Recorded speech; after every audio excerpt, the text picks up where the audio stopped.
Imagine this. You pour years of your life and your family's savings into getting a degree. Late nights, entrance exams, coaching fees that drain bank accounts. The promise was clear: study hard, earn that BTech, commerce, or engineering qualification, and step into a stable, respectable job. That was the unspoken social contract that built India's post 1991 middle class. To establish a baseline, in the early 2000s, a degree was practically a passport to formal employment and upward mobility. Families sacrificed everything, believing education was the ultimate anchor of security. In stark contrast to that historical precedent, today nearly 40% of graduates aged 15 to 25 in India are unemployed. Let that sink in. When calibrated against those with little or no formal education, the picture becomes even more shocking. Their unemployment rate hovers much lower, around 3 to 4%, because they quickly enter informal work. But spend 4 or more years earning a degree, your statistical risk of unemployment skyrockets. This is what economists now call the credential trap. The very thing that was supposed to lift you up has, for millions, become a barrier. Is the education to employment social contract debt? Let's unpack the data, the human cost, and what it means for India's future. Let's start with the strongest paradox in this story. If you have zero or minimal formal education in India, you often move quickly into informal jobs: street vending, small trade, daily wage work. Unemployment stays low because expectations match reality. But acquire a degree. According to Azim Premji University's State of Working India 2026 report, nearly 40% of young graduates under 25 remain jobless. For those aged 25 to 29, it's around 20%. Two-thirds of all unemployed youth aged 20 to 29 are now graduates, up sharply from earlier years. Out of roughly 63 million graduates in that age group, about 11 million are unemployed. This isn't a temporary blip. Graduate unemployment has stubbornly stayed between 35% and 40% since 1983, even as the absolute number of graduates exploded. India now produces around 5 million graduates annually, but quality salaried jobs haven't kept pace.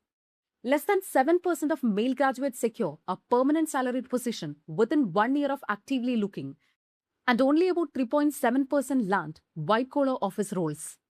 When calibrated against the old promise, this is a profound betrayal of the middle-class dream. Families across India invest lakhs in education only to see their children queue for walk-in interviews at BPO firms, paying around 18,000 a month, or worse, remain idle while servicing education loans. This creates what we call the aspirational gap. Young people are educated for a certain kind of job that the economy no longer producing in sufficient numbers. The degree raises expectations and prices them out of informal work they might otherwise accept. The result? Prolonged unemployment, mental stress, and delayed life milestones. And then comes a second shock. At the elite end of the ladder, India's IT service sector, once the crown jewel that absorbed millions of graduates and built the modern middle class, is undergoing brutal AI-driven realignment. In early 2026, Oracle alone cut around 10,000 to 12,000 positions in India as part of a global restructuring of roughly 30,000 roles. This isn't isolated. Entry-level coding, data entry, routine testing, and basic support functions, the very foothold that trained the next generation, are vanishing because AI handled them more efficiently and cheaply. To establish a baseline, just a decade ago, campus placements at IITs and top engineering colleges felt like a near guarantee. Today, even at premier institutes, fresh graduates often accept lower packages than their predecessors, and thousands remain unplaced.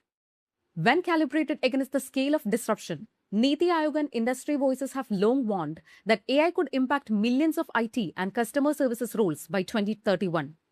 CEOs openly discusses reducing salary bills through automation. The psychological toll is real. Surveys show a majority of IT professionals fear their roles could be automated within 5 years. This hollowing out hits the missing middle hardest.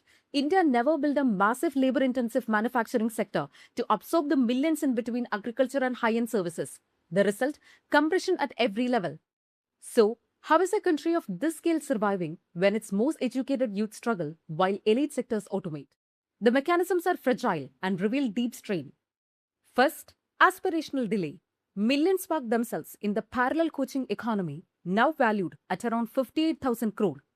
This massive ecosystem, from Kota's intense IIT or NEET factories to UPSC prep centers, functions as a waiting room for the formal job market. Success rate for coveted government jobs remain tiny, yet families keep investing because the alternative feels worse. Second, the speculative pivot. When stable paths narrow, educated youth turn to high-risk avenues. Retail investors, many young and degree holders poured into future and options trading. In recent years, they collectively lost over 1 lakh crore annually, with 91% of retail participants ending in the red. These aren't reckless gamblers in traditional sense. They are aspirational people with intelligence, but nowhere productive to channel it. This isn't sustainable. It erodes family savings and mental health. Many turn to gig work, food delivery, ride sharing, borrowing for essentials, rent, or even small aspirations like a phone or home renovation.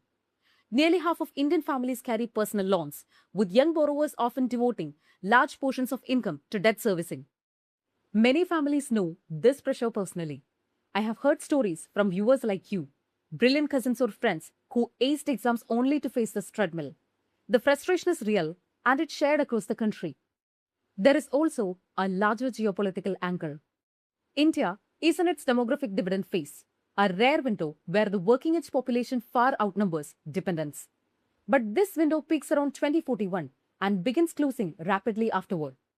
Experts warn that without productive absorption of this youth bulge, the dividend could mutate into a demographic burden, an aging population with insufficient savings, weak social security, and accumulated frustration. In a multipolar world, this matters globally.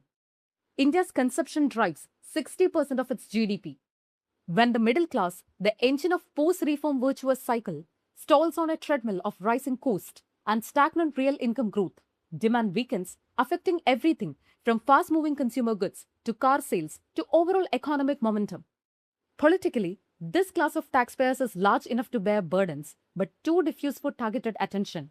The question looms, can modern India sustain the very middle class that built it? So, is the traditional education to employment social contract dead? In its older linear form, yes, it has frayed badly. The credential trap is real. But this isn't the end of the story. It demands a reset, aggressive skilling in AI-resistant or AI-complementary areas, entrepreneurship ecosystems, a serious push for labor-intensive manufacturing, and policy focus on job quality, not just degrees. The old anchor of degree equals security no longer holds. The new one must be skill plus adaptability equals resilience. What do you think? Has this happened in your family or circle? Are degrees still worth it? Or should we rethink the entire pathway?